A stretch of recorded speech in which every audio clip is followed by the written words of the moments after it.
Muitas vezes a Bíblia menciona certos personagens obscuros, mas que tiveram um impacto significativo na história bíblica.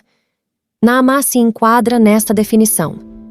Boa parte dos leitores da Bíblia nunca nem ouviu falar em seu nome, ou se alguma vez já leu sobre ela em algum versículo bíblico, provavelmente nem se lembram mais. Naamá foi esposa do rei Salomão e mãe de seu filho herdeiro, Roboão. Na Bíblia, Naamá é mencionado brevemente, apenas nas referências ao seu filho após este sucessor Salomão no trono de Israel. Portanto, biblicamente, a história de Naamá realmente é um tanto desconhecida. O nome Naamá significa agradável ou prazeroso. Curiosamente, dentre todas as mulheres de Salomão, Naamá é a única que teve seu nome registrado na Bíblia. Obviamente, isso teve a ver com a sua posição como rainha-mãe, mas ainda assim não deixa de ser um fato curioso. Considerando o tamanho do harém de Salomão, sabemos que Salomão teve centenas de mulheres. Para ser mais exato, 700 esposas e 300 concubinas. E ainda assim, apenas uma foi mencionada nominalmente no texto bíblico. Mas será que haverá algo de especial nessa mulher que devemos saber? Como foi sua vida ao lado de um homem que teve centenas de outras mulheres? Qual foi a sua verdadeira contribuição na história bíblica? Neste vídeo, vamos entender tudo o que a Bíblia realmente diz sobre quem foi Naamá. Uma informação importante sobre Naamá na Bíblia tem a ver com sua origem. O texto bíblico registra que Naamá era uma mulher amonita. Os amonitas eram um povo que descendia de Ló, através de sua filha mais nova, e, portanto, eram os ancestrais de Naamá. A Bíblia registra que, quando Ló e suas filhas estavam vivendo em uma caverna após o derramamento da justiça divina sobre a cidade onde moravam, aquelas jovens desesperançadas em relação ao futuro se envolveram em um plano que culminou em relações imorais com o próprio pai. É verdade que aquela família viveu uma situação traumática. A esposa de Ló, e então mãe das duas jovens, morreu após não ter conseguido se libertar de sua velha cidade. O texto bíblico ainda indica que os genros de Ló também morreram quando a cidade foi destruída, a menos que se entenda que Ló tinha outras filhas que ficaram na cidade que foi alvo do juízo divino. Então, esses genros deviam ser noivos das duas filhas virgens que escaparam com Ló para fora da cidade. Portanto, além de terem perdido a mãe de uma forma terrível, é possível que essas mulheres também tenham perdido seus futuros maridos.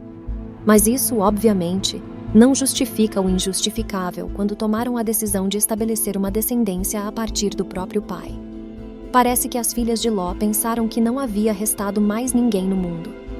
Obviamente, isso não fazia sentido, pois antes de terem fugido para uma caverna nas montanhas, aquela família que havia passado por uma pequena cidade que não foi destruída. Na verdade, aquelas jovens ficaram incrédulas e falharam em confiar em Deus e esperar por sua provisão. Consequentemente, de suas relações reprováveis, nasceram os descendentes de dois povos que causaram grandes problemas aos filhos de Israel, os Moabitas e os Amonitas.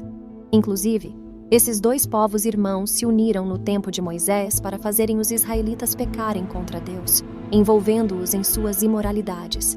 Os amonitas estavam estabelecidos no lado oriental do Jordão e muitas vezes eram opositores dos israelenses. Além disso, os amonitas eram muito idólatras. Eles adoravam o terrível deus Milcom, também conhecido como Moloque.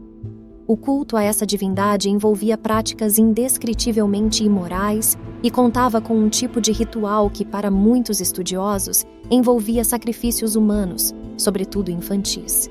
Portanto, os amonitas estavam entre os povos que os israelenses não se desviaram se misturados. No entanto, Naamá, esposa de Salomão e mãe de seu príncipe herdeiro, concede justamente a esse povo problemático. Por isso, muitas vezes, eruditos do Antigo Testamento falam do casamento de Salomão com Naamá como um casamento ilegal. A Bíblia não explica nada sobre a família de Naamá, mas a maioria dos intérpretes presume que ela deveria ser uma princesa pertencente à casa de Naás. Naás foi um rei amonita que acabou derrotado por Saul no início de seu período de liderança sobre Israel, mas que depois desenvolveu uma espécie de relação fraterna com Davi, provavelmente durante o período em que Davi era um fugitivo. Algumas pessoas até acham que o Naás que negociou com Davi não era o mesmo Naás da época de Saul, mas isso é muito inesperado. Seja como for, Naás tinha 2 filhos, Ramon e Sobe. Inclusive, um texto grego suplementar do 2º livro de Samuel, capítulo 10, versículo 2, indica que Naamá era filha de Ramon, filho de Naás.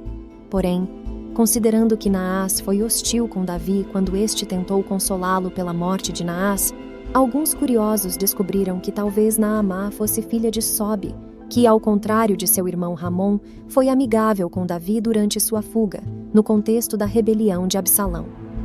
Outra questão discutida pelos intérpretes bíblicos diz respeito ao momento em que teria ocorrido o casamento entre Salomão e Naamá. O único detalhe no texto bíblico que lança alguma luz sobre isto tem a ver com a idade de Roboão quando ascendeu ao trono de Israel. Primeiro, a Bíblia diz que Salomão reinou durante 40 anos em Jerusalém. Depois, o texto bíblico registra que Roboão tinha 41 anos quando começou a reinar no lugar de Salomão. Portanto, se não houver um erro de copista de pelo menos 1 ano nesses dados, então temos a informação de que Roboão nasceu antes de Salomão começar a reinar. Consequentemente, isso significa que o casamento entre Salomão e Naamá deve ter ocorrido ainda durante o final do reinado de Davi. Por isso, alguns comentaristas acreditam que talvez esse casamento tenha sido arranjado pelo próprio Davi como uma espécie de retribuição pela ajuda que obteve da casa de Naás.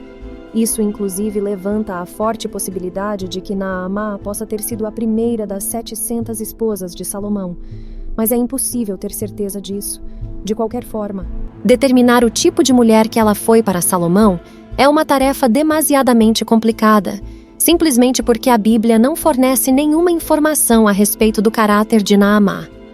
Alguns comentaristas compartilham o significado de seu nome, agradável, como uma promessa de que Naamá teria sido uma esposa amorosa e dedicada. Mas é fácil perceber como esse argumento é muito fraco. Outros relacionam Naamá com a Sulamita, mencionado na poesia de Cântico dos Cânticos de Salomão, mas absolutamente não há nenhuma evidência disso. Este é apenas mais um argumento baseado em nada.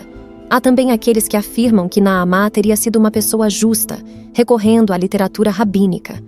Num tratado talúdico, é dito que Deus impediu que Moisés destruísse as amonitas porque ele teria de tirar àquele povo uma mulher virtuosa que daria continuidade à dinastia de Davi ao ser a mãe do filho de Salomão. No entanto, o tratado é basicamente um comentário e não pode ser igualado à escritura.